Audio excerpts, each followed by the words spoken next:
9:16 on the morning show with Jeff and Will. We are back on this sunny Monday morning, and joining us as she does every Monday around this time, it is the editor-in-chief of the Rockland County Business Journal. Good morning, Tina. How are you this morning?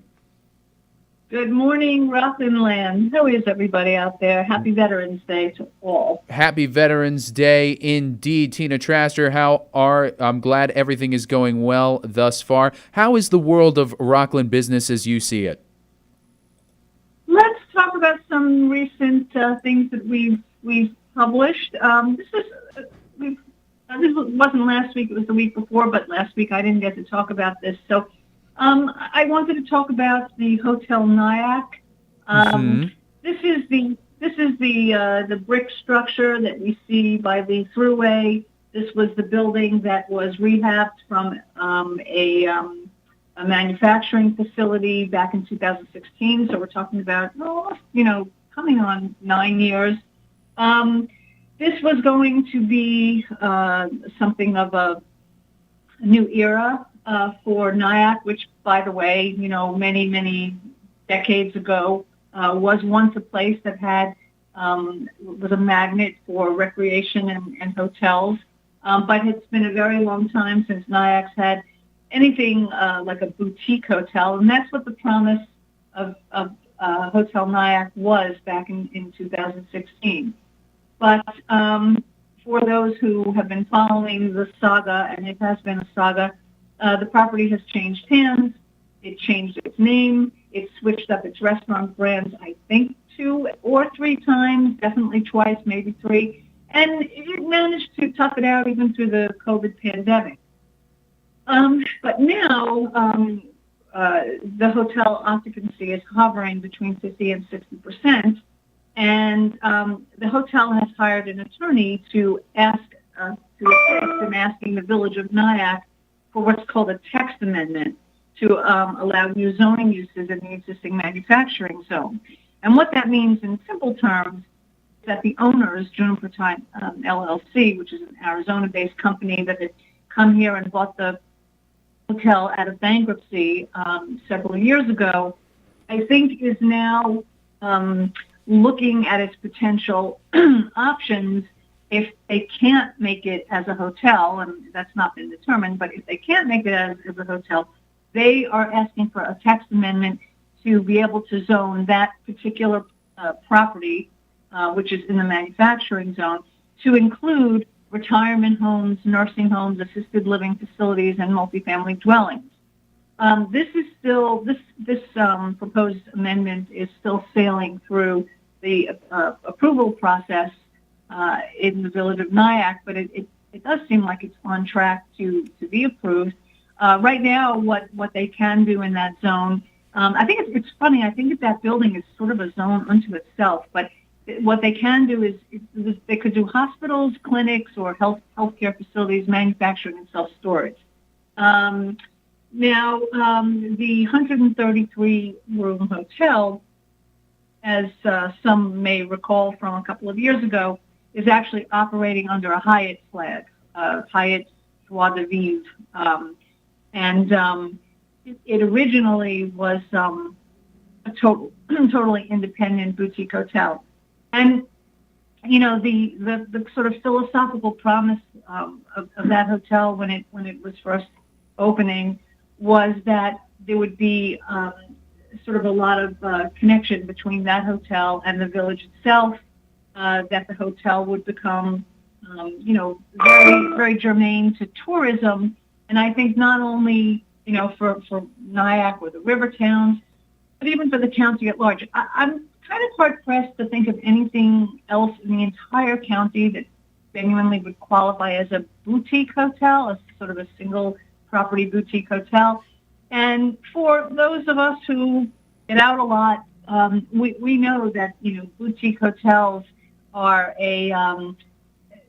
they're definitely a symbol of economic vitality in everything from, cities or places like Brooklyn to all over Ulster County, Sullivan County, Dutchess County. Boutique hotels have a real place in the economy. They attract a certain kind of clientele. Not only they can certainly attract business clientele, but they're also it's a big draw typically for young people, for weekenders, for events, and that sort of thing. So they're a significant part of the sort of the mosaic when you're looking at tourism and economic vitality in a community. So I think that's why the potential version of this hotel to assisted living, which I think is the leading idea that they're going with right now potentially, would be a loss. I mean, a lot of people, a lot of groups, a lot of entities have over the many years and continue to use the hotel. The Phoenix Festival uses it. There's a film festival that runs there. There are lots of business meetings. I've been there. I can't even count how many times I've been there for events and business-related things. But it's hard to say, whether nationally, for example, hotels are operating about 65% occupancy. So the Hotel Nyack is underperforming, not by that much, but it's still underperforming. Has how we use hotels changed up? Yes. Perhaps there's less business travel. Maybe more people seek out Airbnbs, and although that's not legal in many places in Rockland County either, I don't know what's behind the scenes. I just know that that this could really be definitely a blow if this sort of conversion is to take place. The other thing is that Nyack recently enacted a hotel tax. Actually, Clarkstown did too. And that was an idea initiated by Hotel Nyack itself. And the monies that are raised from that hotel, and there are maybe two others in the village, go toward they give out grants in Nyack to support tourism. So there's it could definitely be consequential if the hotel were to decide to pack it in and decide that it cannot sustain that it cannot sustain being a hospitality feature here in Rockland County, I would definitely think it would be a loss. So we're going to continue to track that story and watch that story. Moving on, unless there are any questions or comments. No, feel free to move on. Okay, moving on. I wanted to mention that we have just put out a call for post-mortem election to essays, 250 words, just as we've been doing. We will, if we get enough, we will publish a batch. Definitely keep it polite, keep it clean, keep it analytical. Any opinion is fine, so long as it does not descend into someplace dark or ugly. But anyway, 250 words. Send them to ttraster@rcbizjournal.com, and we will continue to have your voices heard out there. This is just in reference to the general landscape of elections going on at the moment, or at least that just occurred. Yes, post-mortem. What are your thoughts? What are your concerns? What are your hopes? How might it impact us here in Rockland County? If you can scale it down to the local level, that is always strategic and of interest.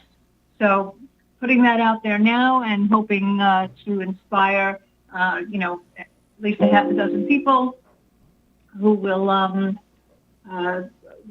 who will, participate in this, in putting together a compilation of essays as we've been doing lately, and they've been very well received, and it's been very interesting to me to see what people are thinking about and how passionate they are about issues.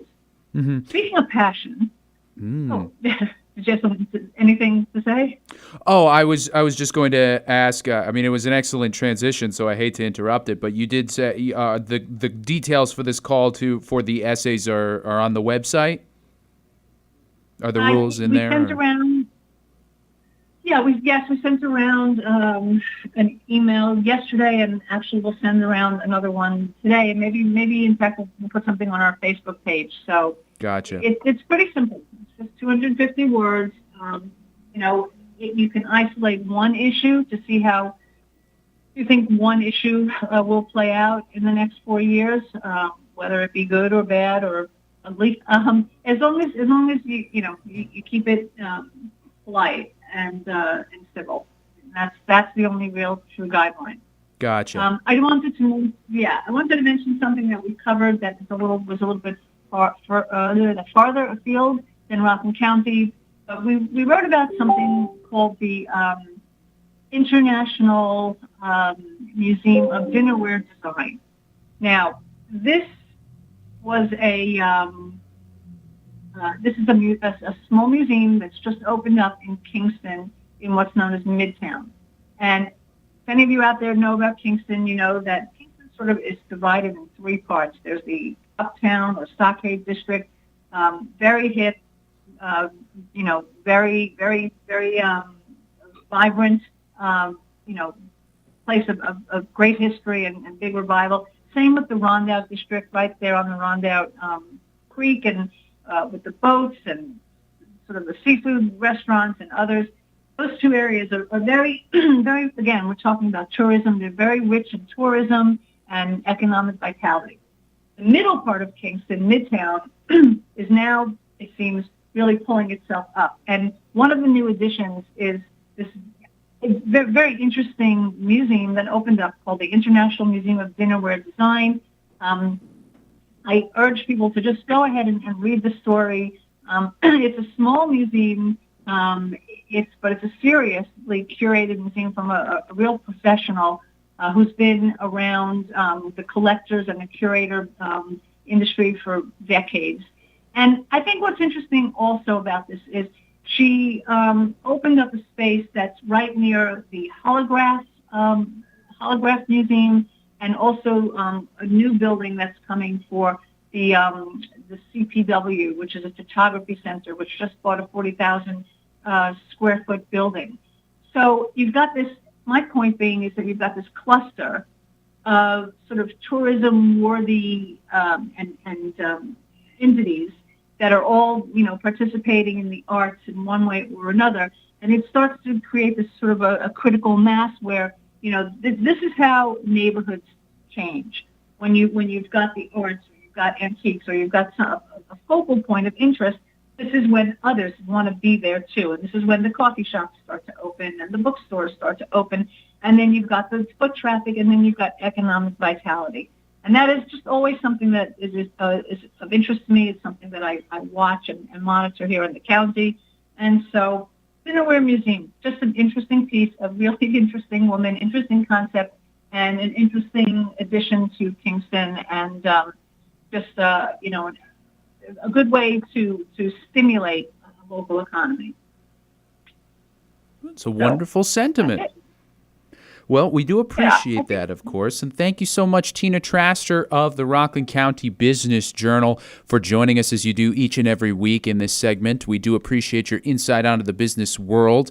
Of course, everyone out there who may be interested in providing some election insight and analysis, make sure you send those 250-word essays over to the Rockland County Business Journal. Make sure you keep it civil. Make sure you keep it light. But they are accepting those, and we are looking forward to see who speaks on the issue.